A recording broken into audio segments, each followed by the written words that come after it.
So, hello guys, Alicia nyo, nagbabalik ulit para sa ating panibagong video. So, mga minamahal, nang gagalaite, itong mga didilis, dito nga po sa ginawang pag-indurso ni former Vice President Leni Robredo, dito nga po kay Benhur Abalos, at dito nga din po kay Manny Pacquiao.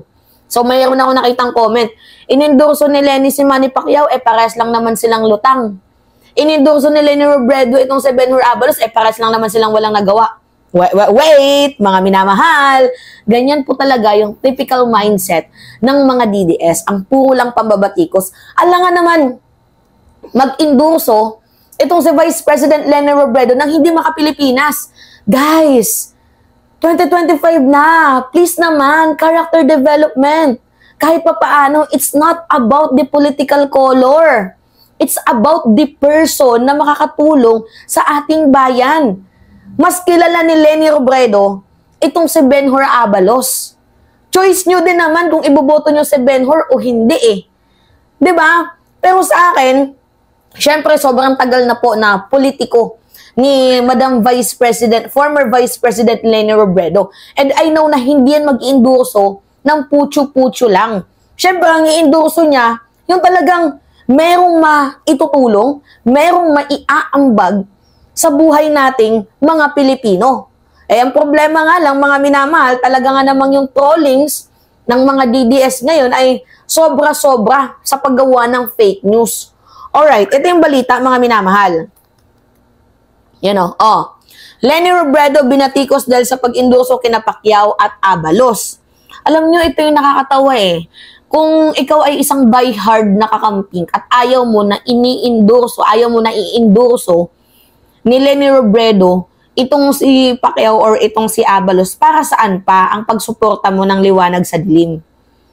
Si mismong Leni na mismo ang nagsabi, ang nagtaas ng kamay na itong mga taong to makakatulong sa ating bayan. Kung supporters ka ni Leni Robredo tapos galit ka kay Pacquiao, tapos galit ka kay Abalos, choice mo yan. Hindi mo na kailangang batikusin din itong si Leni. 'Di ba? Kasi si Leni matagal ng politiko. At alam niya na yung ini-endorso niya kung tama ba, 'di ba? Kung may tutulong ba sa ating bayan. Hindi naman mag-endorso yan ng maka-China. Much better nga na ini-endorso ni former VP Leni yung mga pro-Philippines na yan. Not unlike, 'di ba? Mas better na nga yan si Pacquiao at Abalos kaysa kay Amy at Camille, na walang ibang ginawa kundi pahirapan ng ating bayan. Si Leni gusto niyang i-prioritize yung kalagayan ng ating bansa. Pero hindi ibig sabihin na inendorso niya yung dalawang yan, kung choice niyong iboto, di iboto niyo kasi at the end of the day, kayo pa din naman yung magsusulat ng mga pangalan dyan sa listahan.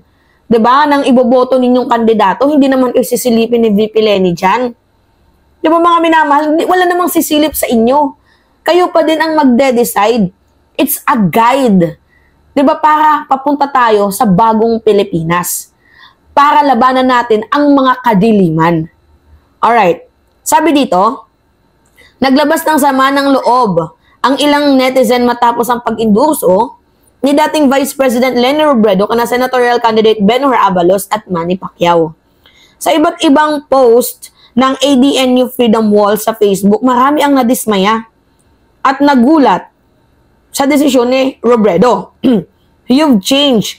You're no longer the one I fought for back in 2022. Yan yung comment, mga minamahal.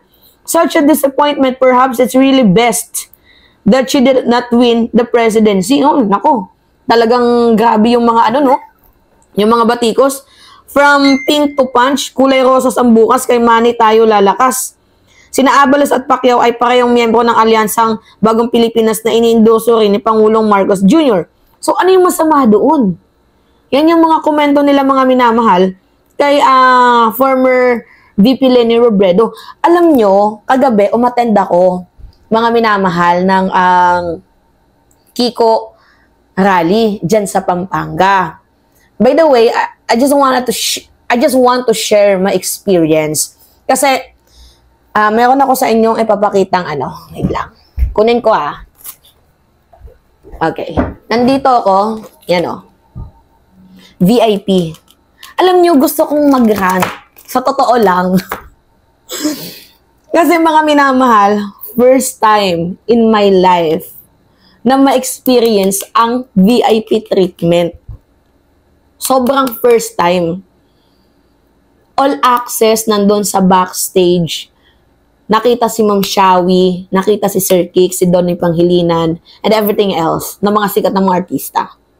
First time ever in my life na never kong na-experience sa Bagong Pilipinas. Hindi sa paninira sa Bagong Pilipinas. I like President Bongbong Marcos itself. Pero yung mga ibang nasa kawani ng gobyerno, especially diyan sa Presidential Communication Office, gusto ko lang magranta kasi may mga tao talaga na hinaharang kami. Biruin nyo si Kiko nilalait ko noon. Tandaan ninyo. Kasi ganun, na-adapt ko yung mindset ng mga DDS. Pero tingnan ninyo, despite na ganun yung ginawa ko kay Kicks, still pinatawad niya ako. Gets ninyo? Pinatawad niya ako sa ginawa ko sa kanya. Diba? At nakaranas pa ng VIP treatment, nakadaupang palad pa siya mismo. Diba? Pero nung in-interview ako, what made you think, what made you switch to Kiko Panghilinan, etc. blah blah blah. Sinabi ko na lang sa kanila, hindi naman po kulay ang pinagbabasihan natin. Yung tao, yung credentials niya, yung magagawa niya, walang bahid ng korupsyon, nakatulong pa sa mamamayang Pilipino. Namin, ang laki nang naitulong ni Kiko sa batas niyang Saka Act. Binaboy nga lang ng batas ng mga Villar, yung rice tariff law. Ang ganda na Saka Act ni Kiko Panghilinan. Hindi lang sa magsasaka, kundi sa mga mangingisda nakakatulong ang kanyang batas. Kung hindi lang binaboy ng mga Villar. Diba? Okay na sana may Saka Act na nakakatulong na sa mga farmers, sa mga mangingisda. Tapos biglang merong rice tariffication law.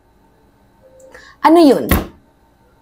Diba? Ito gusto magpatupad ng batas na makakatulong sa agrikultura, sa mga mangingisda, si Kiko. Sino yung bumaboy? Yung mga Villar. Diba? Kaya huwag niyong politikahin, mga minamahal, huwag niyong lagyan ng kulay. Ako, pro-admin ako. Pero it doesn't mean na sasabihin nyo, ay, dilawan na si Mima. No, I'm not dilawan. I want Kiko alone. May Lazada pa po Nyemas. Si Kiko gusto ko siya. Kasi wala siyang bahid ng korupsyon. Okay, mayroon namang iba ba to? Juvenile law. Di ba ipapahukay ni Kiko Panghilinan si FEM kapag siya ay nanalo? Pero makikita nyo, meron siyang picture with PBBM. Okay na sila. Medyo yung mga fanatiko lang talaga, yung nag-aaway-away. Hindi ba pwede natin bigyan ng chance ang tao? Na maipakita kung ano pa yung mas magagawa niya sa ating bayan. And strategically, iboboto ko siya kasi alam ko na yung vote niya is for impeachment kay Sara Duterte. Kaysa naman magboto tayo ng Amy or Camille Villar. That's din yung mga minamahal. Kailangan naman iboto natin si Amy or si Camille. Na alam nating sugod demonyo ng mga Duterte. So kung ang only way lang na makakatulong at makakapagdagdag ng boto para si VP Sara Duterte ay ma-impeach, bakit natin ilulus itong taong to? Hindi natin pwede itong hayaan lang na matalo. Ipanalo natin to mga minamahal. Si Kiko Panghilinan. Diba? Alright. So anyway, yun po.